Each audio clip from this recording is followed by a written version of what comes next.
Muito bem, vamos então para a nossa terceira aula de interpretação bíblica. Na primeira aula, recapitulando, nós falamos um pouquinho sobre a hermenêutica geral, ou seja, como nós devemos ler todos os livros da Bíblia de uma maneira bem clara. Segunda ideia, segunda aula, nós vimos um pouquinho sobre a hermenêutica especial, começando sobre os livros de narrativas e principalmente sobre a lei mosaica. Agora, entrando na nossa terceira aula, nós vamos falar especialmente sobre sabedoria e poesia hebraica. Ou seja, quando nós entendemos mais esses aspectos da palavra de Deus, mais então nós entendemos o que ele tem a nos dizer. Assim, antes da gente entrar propriamente dito nos textos bíblicos, eu quero te convidar a pensar junto comigo em alguns ditados populares brasileiros, para eu te explicar o porquê que é tão importante nós estudarmos esse gênero. Primeiro ditado conhecido: casa de ferreiro, espeto de pau. Você e eu conhecemos essa história. Mas, obviamente, nós não vamos nos surpreender se conhecermos um ferreiro e ele tiver um espeto de ferro na sua casa, porque isso é apenas uma máxima, é apenas um ditado mostrando o que comumente acontece. Segundo ditado: cão que ladra não morde. Nós nunca vamos tentar experimentar isso no literal. Por exemplo, nós não generalizamos essa informação. Você não vai botar a mão em qualquer cachorro que está latindo, entendendo que ele não vai te morder. É possível que ele te morda, mas o ditado ele tem um sentido um pouco maior dentro disso. Terceiro: Deus ajuda quem cedo madruga. Ou seja, nós não cobramos um padrão de Deus dizendo, puxa, mas eu acordei cedo e Deus não está me recompensando por causa disso. Porque nós entendemos que é um ditado. Se você não acordar cedo, dificilmente você vai conseguir fazer o seu melhor e você vai ser talvez preguiçoso, ou seja, através disso não vai ter o melhor rendimento no seu dia. Quarta ideia: quem semeia vento, colhe tempestade. Isso está escrito na Bíblia, Oséias 8, versículo 7.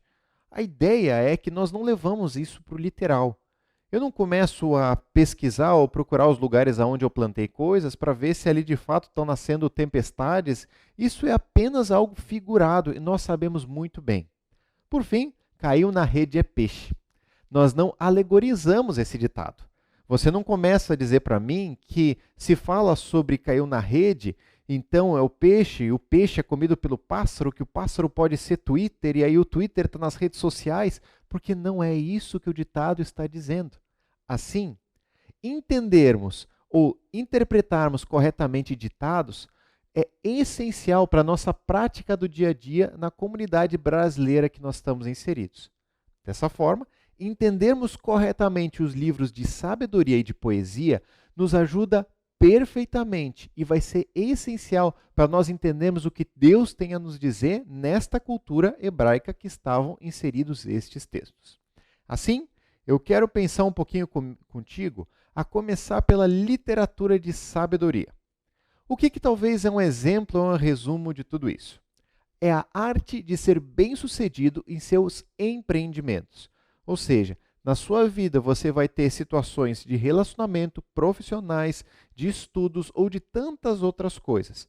Dentro de tudo isso, a grande questão é: existe um meio de você ser bem-sucedido ou existe um meio de você ser mal-sucedido, você quebrar então esses recursos? Assim, o que a literatura de sabedoria vem a dizer é a forma que Deus entende o bem-sucedido dentro de cada um desses empreendimentos.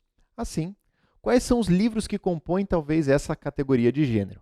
Jó, Provérbios e Eclesiastes. E é por isso que quando você lê um desses livros, a forma escrita ela não é simplesmente uma narrativa ou não está contando uma história. Se você olha em Provérbios, principalmente depois do capítulo 10 em diante, você vai vendo vários versículos soltos e por mais que você tente fazer uma relação entre eles, são simplesmente conselhos profundos e verdadeiros de alguém que viveu muito e tem essas experiências sendo contadas. Não está contando uma história, os versículos não estão se acrescentando um ao outro, mas são vários conselhos soltos dentro de uma grande união. Assim, eu quero pensar em cada um desses livros, como a gente pode lê-los e interpretá-los da forma correta. O primeiro deles é a questão de Provérbios. Talvez a explicação mais simples de Provérbios são sentenças curtas tiradas de longas experiências. Se você já conversou com alguém muito experiente, um idoso, que tem participado nessa vida e que tem uma caminhada longa com Jesus, você vai ver alguns conselhos que ele vai te dar que são muito simples, mas eles são tirados de anos e anos de caminhada. E é isso o que nós vemos através principalmente de Salomão, o maior escritor talvez deste livro, que tem a nos dizer, um homem mais sábio que passou nessa terra, com todas as suas experiências, o que ele tem a nos dizer sobre como ser bem-sucedido em cada um dos nossos empreendimentos. Algumas características bem simples que nós vemos, e antes dessas características, nós entendemos um verso principal que talvez resume todo esse livro. Provérbios 1:7. O temor do Senhor é o princípio do conhecimento, mas os insensatos desprezam a sabedoria e a disciplina. Guarda essa informação, porque o temor do Senhor vai ser essencial para você entender Jó, Provérbios e Eclesiastes. Assim, vamos para algumas características dentro de Provérbios. Em primeiro lugar, o livro de Provérbios ele traz conceitos simples, mas profundos. Quer ver um exemplo disso? Provérbios 26:18. Como o louco que atira brasas e flechas mortais, assim é o homem que engana o seu próximo e diz, eu estava só brincando. Ou seja, é um conceito muito simples, mas ele estava levando uma verdade profunda. A consequência de nós não levarmos a sério a palavra que nós falamos, ela é desastrosa. É um conceito simples, mas muito mais amplo quando nós vemos. Segunda característica, os provérbios eles são específicos, mas são gerais. Olha o que diz Provérbios 1:8. Ouça, meu filho, a instrução do seu pai e não despreze o ensino da sua mãe. Ou seja, em muitos provérbios, é engraçado como eles vão sendo contados como se fosse um recado de um pai e uma mãe para o seu filho. Mas a grande verdade é que ele não está se referindo apenas à questão específica da paternidade e da maternidade, mas sobre nós escutarmos conselhos de pessoas sábias ou de pessoas mais experientes na caminhada com Deus, para que possamos ser guiados a partir disso. Terceira característica, eles são descritivos, mas também imperativos. Descrevem situações, mas nos dão ordens claras ou determinações do que nós deveríamos viver. Exemplo disso, Provérbios 17:14. Começar uma discussão é como abrir uma brecha num dique. Por isso, resolva a questão antes que surja a contenda. A figura de linguagem, ou essa ideia que esse provérbio utiliza, é da complexidade ou das consequências de começar uma discussão. Assim, por mais que ele está descrevendo o que acontece numa situação normalmente, ele está dizendo, não inicie a discussão, porque as consequências serão desastrosas. Imperativo. Por fim, última característica que a gente pode destacar, eles são marcantes, mas também são poéticos. Provérbios 31, quando você vê sobre a esposa exemplar, você vai vendo o verso 10, a começar essa história que diz assim, uma esposa exemplar, feliz quem a encontrar, é muito mais valiosa que os rubis. Eu espero que nem você, nem ninguém tente vender uma esposa exemplar, mas o que o texto está dizendo é que ela é tão valiosa que nem os rubis desse mundo, nem todo o valor que nós possamos ter se compara a ela. É essa poesia que está sendo descrita ali e de uma forma muito marcante. Assim, entenda que o propósito original, principalmente de Salomão, ou principalmente de Deus, inspirando Salomão para que esse contexto fosse escrito, era dar ao povo de Deus uma clareza de um guia prático de como eles viverem toda a lei mosaica no seu dia a dia. Então, entende na aula passada o que a gente viu? Nós vimos a história do povo de Deus, nós vimos então a lei, os 613 mandamentos que Deus dá ao povo, e através disso, Provérbios, ele vem trazer o como eu lido com esses mandamentos, ou como eu obedeço então isso na prática da minha vida. E ali são tantos e tantos conselhos. Quando você vê o honra o pai e a sua mãe, você vê esse mandamento ali descrito na lei mosaica, você vê agora a aplicação disso. Siga a instrução do seu pai, não despreze a instrução da sua mãe. Ou seja, esse é o guia prático para a comunidade de Israel e certamente é um guia prático para nós como cristãos hoje, entendermos os princípios da nossa vida e como sermos bem-sucedidos em todos os empreendimentos. Os seus autores principais. Em primeiro lugar, Salomão. A Bíblia fala em 1 Reis, capítulo 4, verso 32, que Salomão escreveu 3.000 provérbios. Um resumo, talvez, deles, ou uma seleção deles, foi colocada no livro de Provérbios. Ou seja, se o homem mais sábio que passou nessa terra instruiu tanto a comunidade que era o seu povo, quanto também a todos aqueles que leriam aquilo futuramente com tantos provérbios, certamente são especiais para a sua e para a minha vida. Segundo dos autores é Agur. Talvez uma pessoa não tão conhecida, mas que também foi inspirada por Deus, aonde o capítulo 30 de Provérbios é escrito por ele. E, por fim, os ditados do rei Lemuel, aonde no capítulo 31 ele também traz alguns conceitos como a mulher virtuosa que nós acabamos de dizer. Quais são os tipos, então, de provérbios que são descritos dentro desse livro? Em primeiro lugar, instrução. Ou seja, um provérbio, e você vai ver vários nessa categoria, que ele vai instruir sobre as bênçãos e as consequências, ou seja, as situações desastrosas de você cumprir ou descumprir algo que é um princípio divino. Um exemplo, Provérbios 2:1.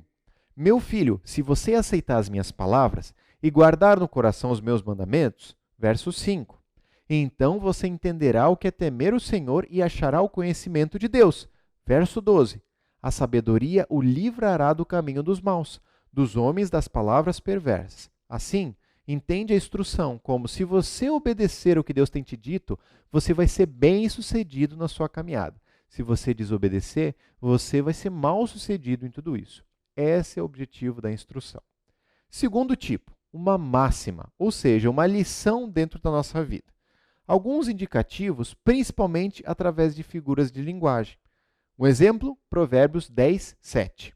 A memória deixada pelos justos será uma bênção, mas o nome dos ímpios apodrecerá. Obviamente, nenhuma pessoa tem uma placa com o seu nome na eternidade, onde ele está apodrecendo e está perdendo, então, pedaços por ser ímpio ou por ser justo. Mas o que o provérbio está dizendo através dessa figura de linguagem é que aquele que é justo, o seu nome, a sua lembrança, a sua memória será perseverada. E preservada. Aquele que tem sido desonesto e que tem sido ímpio, distante do Senhor, será esquecido nas próximas gerações. Terceira característica ou terceiro tipo, ditado numérico. Ele enumera e qualifica situações. Exemplo, Provérbios 6, de 16 a 19. Ele fala o seguinte: 6 coisas Deus odeia, 7 ele detesta ou abomina. Então, o que Salomão ali vai mostrando? Ele vai mostrando 7 características. E ele vai apontando cada uma delas, aonde ele diz a sétima como a máxima, ou como talvez a situação onde Deus mais se incomoda.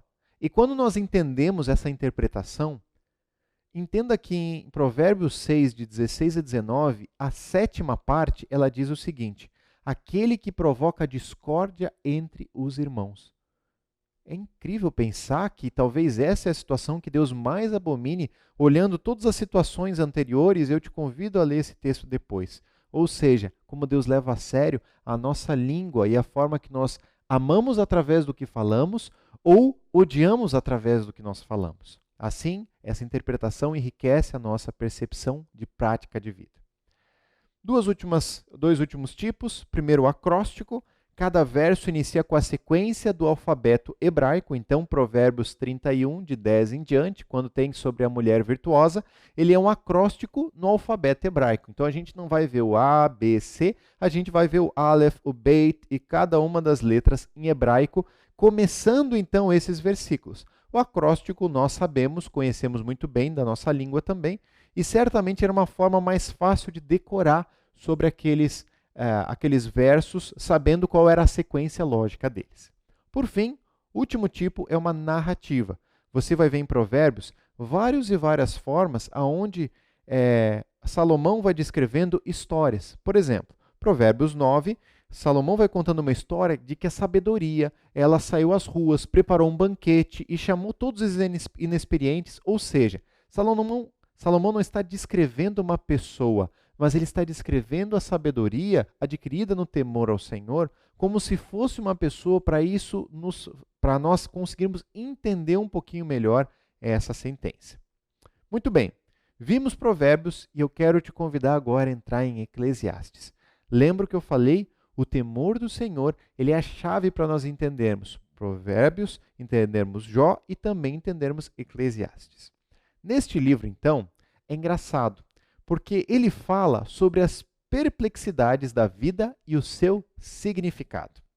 Provérbios, quando nós vamos lendo, nós entendemos as lições de como ser bem-sucedido.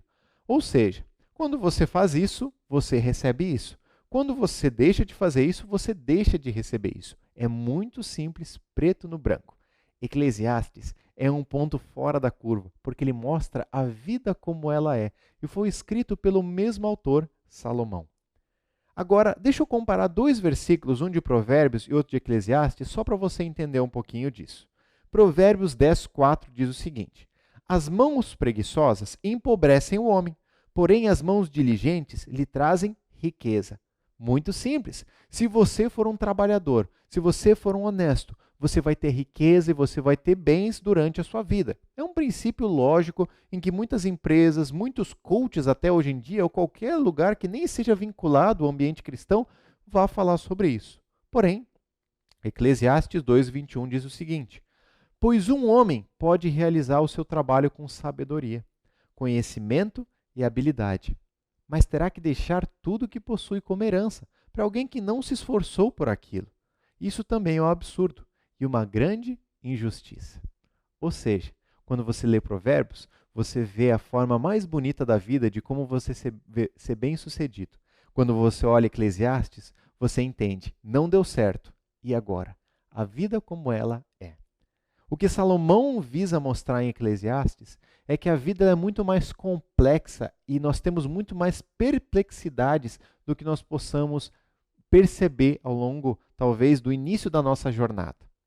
Talvez a vida não seja o bem-sucedido, não seja sobre eu ganhar mais, eu ter mais recursos ou obter mais coisas, porque tudo isso está constando ali no verso-chave de Eclesiastes, que é Eclesiastes 1:2. Que grande inutilidade, diz o mestre, que grande inutilidade, nada faz sentido. Em outras versões, vaidade de vaidades, tudo é vaidade. Ou seja, de que adianta eu correr atrás de todas essas coisas se elas serão deixadas aqui na terra e eu partirei? O que Salomão tem a dizer é que por mais que nesta terra eu seja bem-sucedido, eu preciso pensar um pouco além do que os olhos podem ver.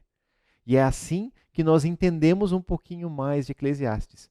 Nos versos chaves, Eclesiastes 12:1 entra de encontro, porque ele diz assim: lembre-se do seu Criador nos dias da sua juventude, antes que venham os dias difíceis e se aproximem os anos, que você dirá, não tenho satisfação neles.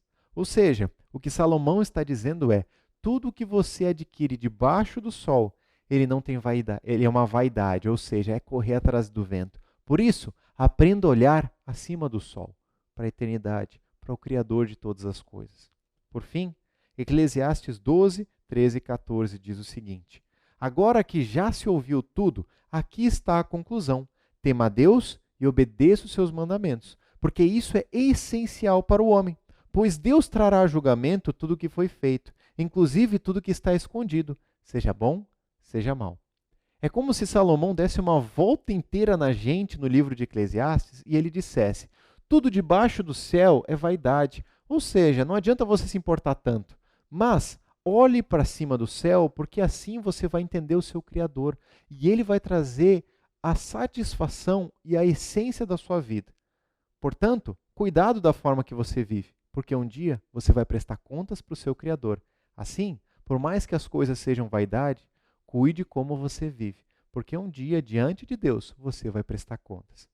Dentro de tudo isso, o resumo em Eclesiastes me parece o mesmo de Provérbios. O temor do Senhor é o princípio do saber. O temor do Senhor é o que nos traz toda a satisfação para a nossa vida, o olharmos acima do sol. Deixa eu falar agora então do último livro de sabedoria, apenas uma menção dele chamado Jó.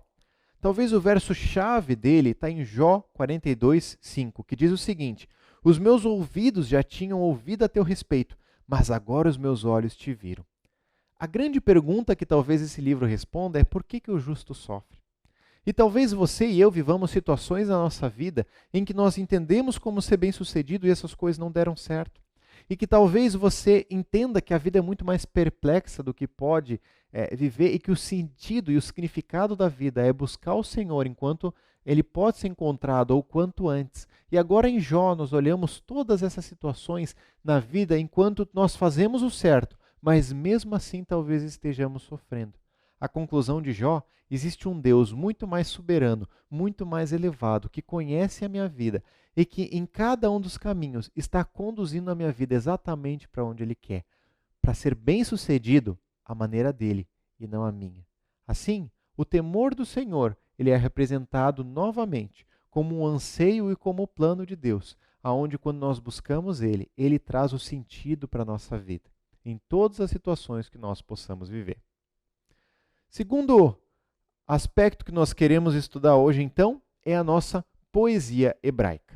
A poesia hebraica ela pode ser descrita como uma coletânea de orações, poemas e hinos inspirados por Deus. Assim, obviamente, nós vamos ler em vários textos bíblicos essa ideia. Jó, Salmos, Provérbios, Eclesiastes, Cantares e Lamentações compõem esse gênero. Agora, obviamente, você está percebendo que nós temos livros em que compõem mais de um desses gêneros. Porque a verdade é que existem livros onde eles vão ter 3, 4, 5 gêneros diferentes dentro de cada uma da sua análise. Como nós vimos Provérbios, ele vai ter uma parte poética, ele vai ter uma parte de sabedoria, ele vai ter uma parte narrativa, e é por isso que nós estamos estudando cada um desses gêneros. A poesia hebraica, ela compreende mais de 1/3 de toda a Bíblia e praticamente metade do Antigo Testamento. Por isso, é tão importante nós interpretarmos e conhecermos esse tipo de literatura, porque quando você abrir a Bíblia, grande parte dela será desta maneira apresentada. Assim, vamos começar pelo livro de Salmos, talvez o mais conhecido deles. Salmos é considerado o inário de Israel. De tantos e tantos capítulos, nós vemos muitos hinos, muitas histórias cantadas, situações que Davi ou vários outros autores viviam, e através disso foi formando então para Israel a sua história. Assim, quais são os tipos de salmos que são apresentados na palavra de Deus? E eu quero dar alguns exemplos. Em primeiro lugar, hinos. É uma adoração individual ou coletiva a Deus. Momentos onde se chama ao louvor a si mesmo ou a outras pessoas ao redor. Exemplo disso, Salmo 117:1, que diz assim: Louvem o Senhor todas as nações, exaltem-no todos os povos. Esse é um chamado para o louvor ao Deus que tem cuidado de todas as situações ao seu redor. Segundo tipo, lamentações. Se originam geralmente de uma catástrofe e é um clamor de um indivíduo ou de uma nação. Talvez você já leu os Salmos e parece que tem uma pessoa meio bipolar ali dentro. Porque em um momento Davi está cantando louvores e agradecendo a Deus, e em outro momento ele está falando sobre a dificuldade da sua vida e que ele está a ponto de morrer e você pensa como a mesma pessoa pode ter percepções tão diferentes. A verdade é que você e eu vivemos essas perplexidades da vida. Você tem dias bons, aonde se eu te pergunto como está o seu dia, você vai dizer que os pássaros cantam e que tudo está bonito. Mas você também tem dias ruins, aonde quando você avalia e eu te pergunto como está, você vai dizer que o dia está nublado, que a chuva está forte, que você se atrasou e que está tudo de errado nesse dia. A nossa percepção faz com que a nossa fala seja mudada. E talvez o aspecto mais rico e profundo dessa poesia é que ela fala não apenas do intelecto, mas ela fala do coração. E partindo do coração era exatamente o que Davi estava vivendo. E nós vemos o rasgar do coração de Davi para com Deus, tantos salmos. Um exemplo de salmo de lamentação, Salmo 6:1. Senhor, não me castigues na tua ira, nem me disciplines no teu furor. Misericórdia, Senhor, pois vou desfalecendo.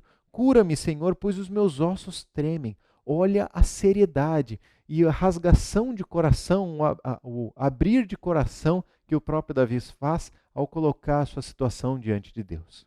Terceiro tipo, ação de graças. Esses são os momentos onde o salmista ele agradece a Deus pelo seu cuidado em determinada situação. Por exemplo, Salmo 18:1. Eu te amo, ó Senhor, minha força, o Senhor é a minha rocha, a minha fortaleza, o meu libertador. O meu Deus é o meu rochedo, em quem me refugio, ele é o meu escudo e o poder que me salva, a minha torre alta. Agora, Eu quero te dizer que quando você lê essas histórias e você lê essas poesias, geralmente elas estavam descritas por conta de uma história que estava acontecendo ou na vida de Davi ou na vida de alguns dos outros salmistas. Assim, Davi passou momentos em que ele estava muito bem na corte do rei Saul, outros momentos onde ele estava sendo perseguido por esse mesmo rei.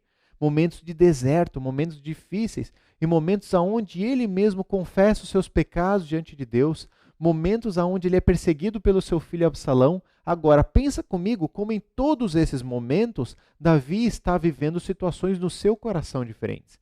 E é por isso que nos importa saber o contexto do Salmo, para entendermos e aplicar ele na nossa vida, dependente da situação onde Davi estava vivendo. Por fim, cânticos de peregrinação. E é muito legal quando a gente conhece um pouquinho mais disso, porque isso se chama também cânticos de romagem. Ou seja, nós entendemos, olhando para a história de Israel, que quando haviam festas em Jerusalém, todas as pessoas das cidades próximas iam até lá, porque ali é onde havia o tabernáculo, o templo do Senhor, é onde a presença de Deus estava, no Santo dos Santos. E é por isso que todo peregrino, toda pessoa que morava em outras cidades, se empolgava de saber que durante aquele tempo de festa, eles estariam em Jerusalém, perto da presença de Deus. Olha comigo então a perspectiva do Salmo 84. Quão amáveis são os teus tabernáculos, Senhor dos exércitos, a minha alma anela e até desfalece pelos átrios do Senhor. Mais vale um dia, Senhor, nos teus átrios do que 1000 em outro lugar.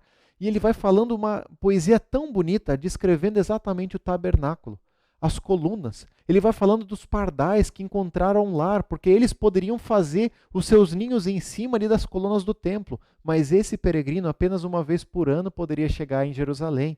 E é por isso que essa poesia enriquece, quando nós entendemos que esses cânticos de peregrinação eram músicas que as pessoas, os peregrinos, cantavam enquanto estavam a caminho de Jerusalém. Assim, Deus mostra o coração derramado dos salmistas, como o nosso coração derramado de tantas formas em tantas vezes. Que os salmos possam nos inspirar de várias formas para que nós possamos também ser sinceros e reais com Deus. Algumas características da sua estrutura, então. A verdade é que a poesia hebraica ela é diferente da nossa poesia ocidental ou principalmente poesia brasileira. Nós conhecemos a nossa poesia e ela é marcada principalmente por um termo, a rima. Batatinha quando nasce espalha a rama pelo chão. Menininha quando dorme põe a mão no coração. Agora, se eu falasse a mesma história, batatinha quando nasce espalha a rama pelo chão, menininha quando dorme fica roncando pelo canto, não faz sentido nenhum, porque ela perde toda a rima e todo o aspecto poético para nós. E às vezes, quando nós olhamos então para esses livros, a gente vê que Salmo não tem nenhuma rima. Mas a verdade é que a poesia hebraica ela não tem um paralelo de rimas ou de palavras nesse sentido, mas sim um paralelo de ideias. E a gente vai ver 3 aspectos principais desse paralelismo e como eles se manifestam na palavra de Deus e como eles formam essa poesia então. Como acontece então esse paralelismo em primeiro lugar? É uma comparação entre 2 linhas. No nosso caso, como eu falei da história da batatinha, é quando a primeira linha, aliás, a segunda linha, ela rima junto com a primeira linha. Na questão da poesia hebraica, é quando a segunda linha, ela complementa ou ela faz alguma citação com relação à primeira linha. 3 exemplos, então. Primeiro, paralelismo de sinônimos. A segunda linha, ela concorda com a primeira em outras palavras. Exemplo, Salmo 24:1. Do Senhor é a terra e tudo o que nela existe, o mundo e os que nele vivem. Então nós vemos um paralelo entre terra e mundo e tudo o que nela existe e os que nele vivem. Ok, um paralelo de sinônimos. Segunda característica, um paralelismo antitético. É onde a segunda linha ela contrasta com a primeira. Exemplo, Provérbios 10:12. O ódio provoca dissensão, mas o amor cobre todos os pecados. Eu estou fazendo um paralelo, mas contrastando com a primeira situação. Por fim, um paralelismo sintético. A segunda linha aprofunda o sentido da primeira. Assim, olha como fala Lucas 6, de 27 a 28. Mas eu digo a vocês que estão me ouvindo, amem os seus inimigos, façam bem aos que os odeiam.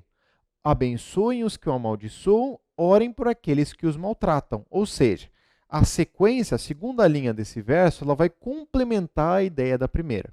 Assim, quando nós entendemos que a poesia hebraica ela tem um paralelo de ideias, nós não vamos procurar uma rima no final, mas nós vamos procurar como a segunda linha ela tem referência à primeira.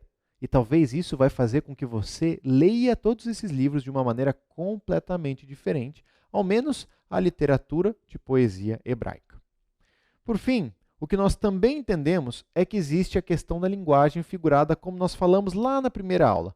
E entender a linguagem figurada é enriquecer a nossa leitura e interpretação da poesia hebraica, porque em muitos pontos haverão metáforas, haverão hipérboles, personificações e tantas outras características como a gente já viu aos poucos.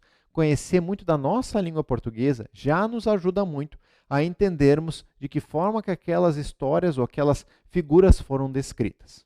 Por fim, para nós terminarmos a nossa aula, como nós interpretamos os livros de sabedoria e também de poesia hebraica. 3 características que vão nos perseguir durante todas essas aulas. Observa, interpreta e aplica. O e A. Essa é a lei de interpretação mais básica, mais comum e que mais vai te ajudar e me ajudar também no nosso dia a dia. Observe então, primeiramente. Olha diferentes versões da Bíblia. O mesmo salmo, o mesmo provérbio, aquela mesma situação, porque ela vai ser descrita com palavras distintas e que vai enriquecer um pouquinho mais nosso entendimento. Olha a gramática, ou seja, qual figura de linguagem, qual preposição, qual pronome, de que forma está sendo usado, a conjunção que liga o verso anterior, o posterior, enfim, a gramática nos ajuda. E por fim, as figuras de linguagem, como nós falamos. Interprete. Segundo passo, depois de você entender o que na língua portuguesa está sendo descrito, é você interpretar, entender o contexto. Como eu falei, se você lê um salmo de Davi e você não entende que aquele salmo está sendo descrito sob uma situação de Davi, por exemplo, fugindo do seu filho Absalão, talvez você corra o risco de dizer que é uma situação diferente ou até que está personificando a sua vida. E você diz, esse é o salmo da minha vida, ou seja, ele está falando sobre eu. Então, se ele está falando sobre a minha vida, então o que está dizendo no final desse salmo é o que vai acontecer. Cuidado, porque a palavra de Deus foi escrita para pessoas determinadas de maneiras determinadas. E o contexto enriquece toda essa percepção. Segunda ideia, qual que é o tema central, talvez, daquele verso, daquele capítulo, daquela história? E por fim, a continuidade. Você vai precisar ler os versos anteriores e posteriores para entender de qual ponto que está partindo aquela situação até aonde. E assim vai enriquecer a sua interpretação. Por fim, aplique. A palavra de Deus, ela foi colocada por Ele para que seja o nosso guia para a nossa vida também. Então, a palavra de Deus não é apenas para nós conhecermos ou dissecarmos, mas para nós praticarmos. Assim, o que você está aprendendo, você é responsável por levar aquilo à sua vida de maneira prática. Assim, aplicar é entender primeiramente o que é normativo, ou seja, o que é uma ordem, uma colocação de Deus para a nossa vida. Em segundo lugar, qual é o princípio eterno que eu posso trazer através daquilo? Muitos salmos falam sobre a questão de honrar o rei, mas nós, na nossa cultura ocidental e principalmente brasileira, nós não temos rei. Nós temos uma república onde existem presidentes, onde existe uma situação totalmente diferente. O princípio eterno disso é talvez a honra ou principalmente o entendimento de como eu devo respeito às autoridades que estão sobre mim. A aplicação disso é que Paulo também fala sobre esse respeito às autoridades e em várias outras situações. Ou seja, entenda a aplicação ao princípio eterno que pode ser levado para os nossos dias através de tudo isso. 2 cuidados apenas para que a gente não corra o risco. Tá? Em primeiro lugar, não assuma como garantia, principalmente as questões em provérbios ou de sabedoria. Por quê? Como Provérbios 22, 6 diz, instrua a criança no caminho que deve andar e quando for mais velho ele não vai se desviar desse caminho.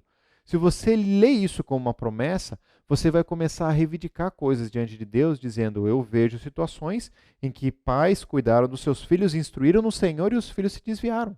Sim, porque de fato esse não é uma promessa, mas é um conselho. Se nós, como pais, não instruirmos nossos filhos no Senhor, certamente eles vão se afastar do Senhor porque não o conhecem.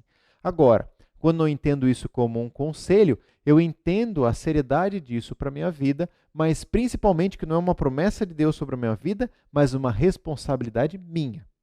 Segundo cuidado que nós devemos ter, tal literatura, ela é limitada, ou seja, eu não posso pensar várias doutrinas a partir de um provérbio apenas ou de um versículo apenas dessa poesia, porque como nós vimos, essa literatura ela é limitada no sentido que ela não anseia instruir o povo com relação a toda a doutrina. Quando você lê Romanos, por exemplo, e depois a gente vai estudar sobre as cartas, você vai ver o anseio de Paulo de instruir a doutrina e os princípios bíblicos que nós devemos viver.